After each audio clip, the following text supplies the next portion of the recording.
Harish, SV healing காலேஜோட students எந்த அளவுக்கு சக்தி வாய்ந்தவங்கன்னு உனக்கு தெரியாதா என்று லாவண்யா கேட்கவும் ஹரிஷ் இல்லை என்று தலையாட்டினான். எஸ்வி ஹீலிங் காலேஜ் டாப் 10 ஆர்கனைசேஷனில் 2வது இடத்தை பிடித்திருந்தது. மேலும் ஹீலிங் ஆர்ட்ஸ் காலேஜுடைய ப்ரொஃபசர் சத்யன் அந்த எஸ்வி காலேஜிலும் ஒரு முக்கியமான பொறுப்பில் இருந்தான். அந்த வகையில் அங்கிருக்கும் சில ஸ்பெஷலான மாணவர்களை தேர்ந்தெடுத்து சத்யன் அவர்களுக்கு நேரடியாக பயிற்சி கொடுத்தார். அதில் மிகவும் சிறப்பாக செயல்பட்ட ஒரு திறமையான ஸ்டூடெண்ட் தான் இந்த இளங்கோ. அது மட்டுமின்றி அந்த காலேஜுடைய டேட்டா படி இளங்கோ அவர்களின் நம்பர் 1 ஸ்டூடெண்டான திகழ்ந்து வருகிறான். அப்படியான ஒருவனுடன் தான் ஹரிஷ் இப்போது மோதப் போகிறான். ஹரிஷும் ராணாவும் மோதிக்கொண்ட சண்டை கடைசி நொடியை எட்டிய போது திடீரென ஒரு வாள் மட்டும் வானத்தை நோக்கி பறக்க எல்லோரும் அந்த காட்சியை அதிர்ச்சியுடன் பார்த்து கொண்டிருந்தனர். ஏனென்றால் ஹரிஷ் தான் தோற்கப் போகிறான் என்று எல்லோரும் ஒரு முடிவுக்கே வந்திருந்த நேரத்தில் ஹரிஷ் தன் வாளுடன் களத்தில் கம்பீரமாக நிற்பதை அவர்களால் நம்பவே முடியவில்லை. சில நிமிடங்களுக்கு முன் நடந்ததை மீண்டும் மீண்டும் அவர்கள் நினைத்து பார்த்தனர். ஹரிஷின் வாளை தட்டிவிடும் நோக்கத்தில் ராணா முழு வேகத்துடன் தன்னுடைய வாளை வீச அந்த வாள் ஹரிஷின் கழுத்தை நோக்கி சென்றது. முன் வரிசையில் அமர்ந்திருந்த நடுவர்கள் முதற்கொண்டு சந்தனா, ஜீவா என எல்லோருமே அதை பார்த்து அசைய முடியாமல் உறைய மைக்ரோ வினாடி நேரத்தில் ஒரு ஸ்டெப் பின்னால் நகர்ந்த ஹரிஷ் தன்னுடைய வாளை இரு கைகளாலும் இறுக்கமாக பிடித்து கொண்டான்.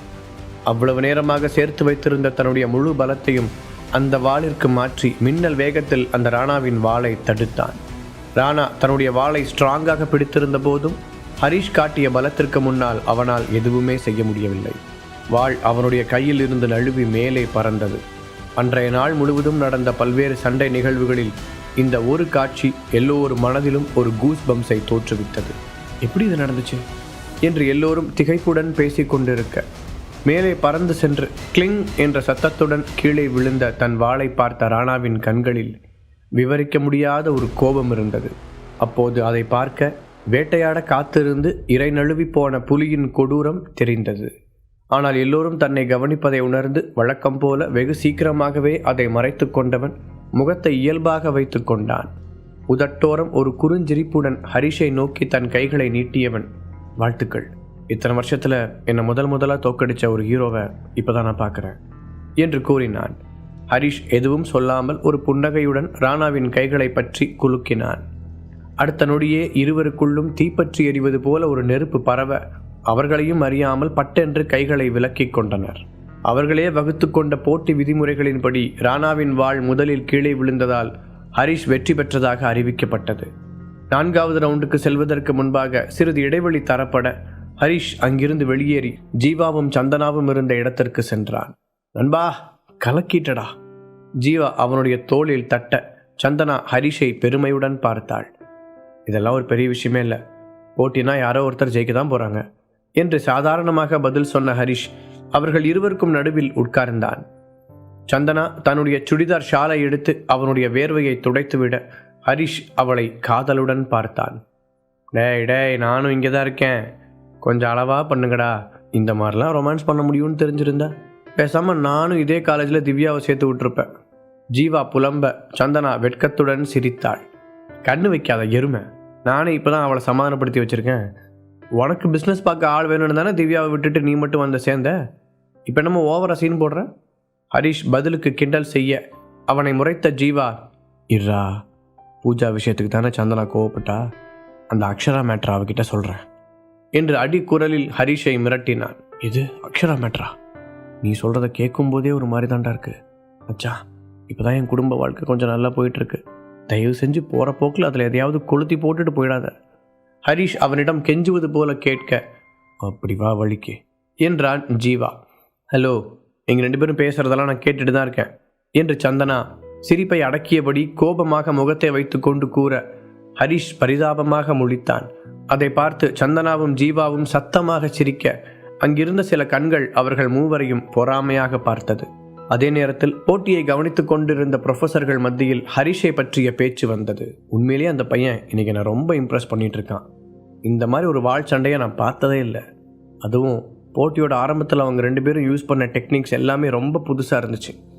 அதுவும் காலேஜில் சேர்ந்த கொஞ்ச நாள்லேயே ஹரிஷ் கிட்ட இப்படி ஒரு பர்ஃபார்மன்ஸை நான் எதிர்பார்க்கவே இல்லை. இந்த வித்தியாசமான டெக்னிக்ஸ் எல்லாம் அவன் எங்கிருந்து கற்றுக்கிட்டானே தெரியல என்று சத்யன் ஆச்சரியத்துடன் சொல்ல, சத்யன், வெளியில் பார்த்து மட்டும் யாரையும் நம்பிடாதீங்க, உங்களுக்கு அவனை பற்றி எதுவுமே தெரியாது என்றாள் ரேணுபிரியா. அவளுடைய முகம் ஹரிஷின் மீதான வெறுப்பை வெளிப்படையாக பிரதிபலித்தது.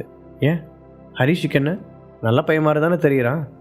அதுவும் இல்லாமல் அவனுக்கு நிறையவே ஸ்பெஷல் டேலண்ட்ஸ் இருக்குது. அதை நம்ம என்கரேஜ் பண்ணால் கண்டிப்பாக அவன் பெரிய ஆள வருவான். சத்யன் சொல்லும்போதே ரேணுவின் முகத்தில் எள்ளும் கொள்ளும் வெடித்தது.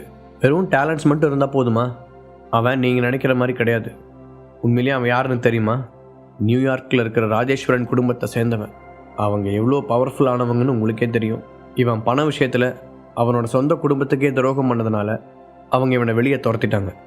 அதுக்கப்புறம் தான் அவன் இந்தியா வந்து ஏஜே ஃபேமிலி பொண்ணை கல்யாணம் பண்ணி அங்கேயே செட்டில் ஆகிட்டான். கொஞ்ச நாளைக்கு முன்னாடி திரும்பவும் நியூயார்க் போய் பெரிய கலாட்டா பண்ணி ஒருத்தரோட கல்யாண வாழ்க்கையவே கெடுத்து விட்டுருக்கான். அது மட்டும் இல்லாமல் ஃப்ரெண்டுங்கிற பேரில் அடியாரங்களை கூட்டிகிட்டு போய் ராஜேஸ்வரன் ஃபேமிலியை சேர்ந்த எல்லாரையும் தாக்கியிருக்கான். ரேணுபிரியா தனக்கு தெரிந்த ஒரு பாதியை மட்டும் வைத்துக்கொண்டு வேண்டுமென்றே ஹரிஷை கெட்டவனாக காட்ட அவளை சுற்றியிருந்த எல்லோரும் அதை ஆர்வமாக கேட்டுக்கொண்டிருந்தார்கள்.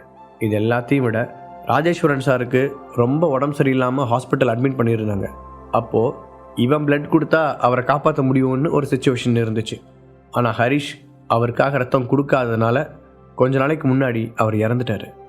இப்படி அவங்க வீட்டில் நடந்த எல்லா பிரச்சனைகளுக்குமே இவன் தான் காரணம் என்று மொத்த பழிகளையும் ரேணுபிரியா ஹரிஷ் மீது தூக்கி போட, இப்போது அதை கேட்டு சுற்றியிருந்த எல்லோரும் திகைப்புடன் ஒருவரை ஒருவர் பார்த்து கொண்டனர்.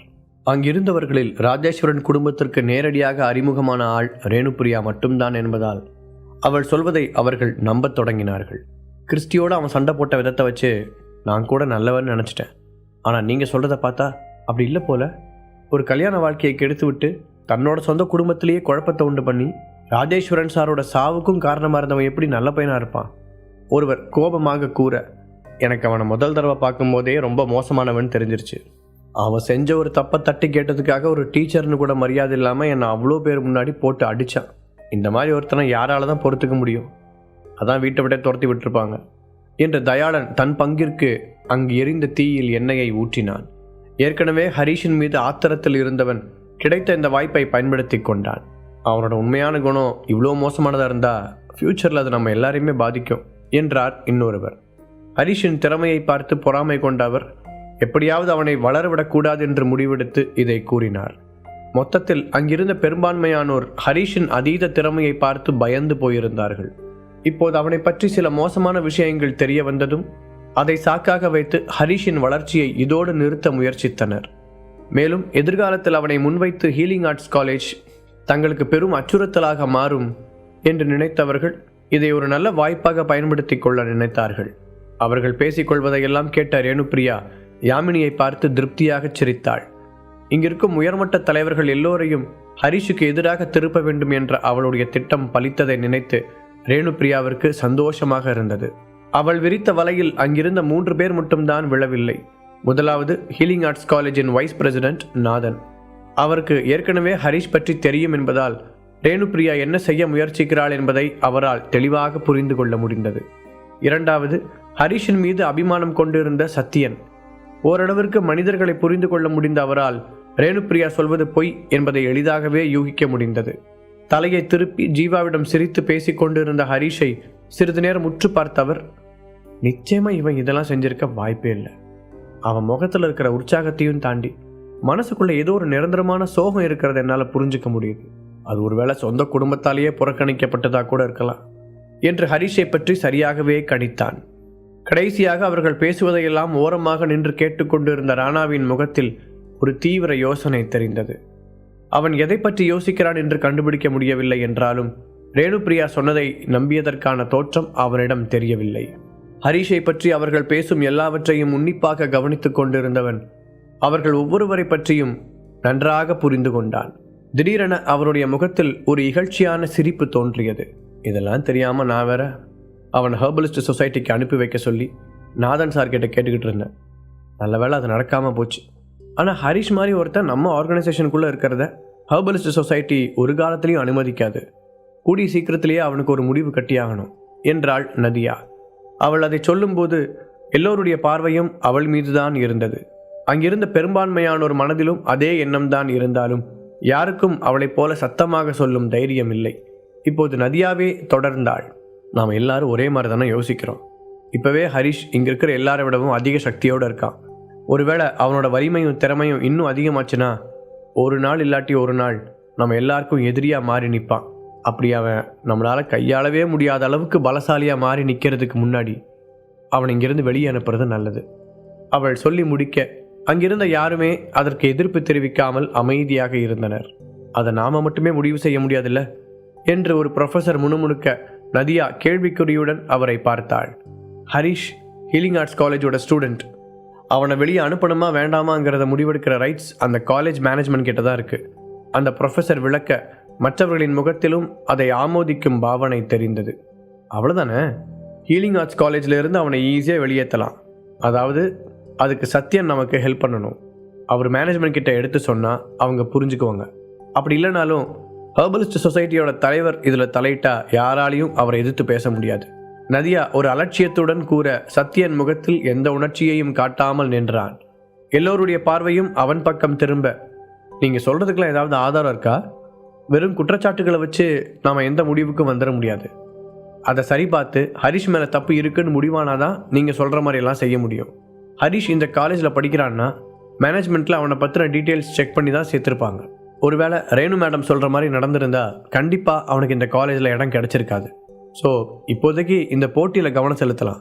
உங்களால் முடிஞ்சால் ஹரிஷ் தப்பானவன்னு ப்ரூவ் பண்ணுங்கள். அதுக்கப்புறமா நீங்கள் சொல்கிறத பற்றிலாம் யோசிக்கலாம். சத்யன் அழுத்தமாக கூறி அந்த பேச்சுக்கு ஒரு முற்றுப்புள்ளி வைத்தான். உடனே அங்கிருந்த முன்னணி தலைவர்கள் எல்லோரும் வாயை மூடிக்கொண்டார்கள். அவர்களின் முகத்தில் வெறுப்பு அப்பட்டமாக தெரிந்தது. ஆனால் சத்யனிடம் பேசி ஜெயிக்க முடியாது என்று தெரிந்ததால் அப்போதைக்கு அமைதியாக இருப்பதை தவிர அவர்களுக்கு வேறு வழி இல்லை.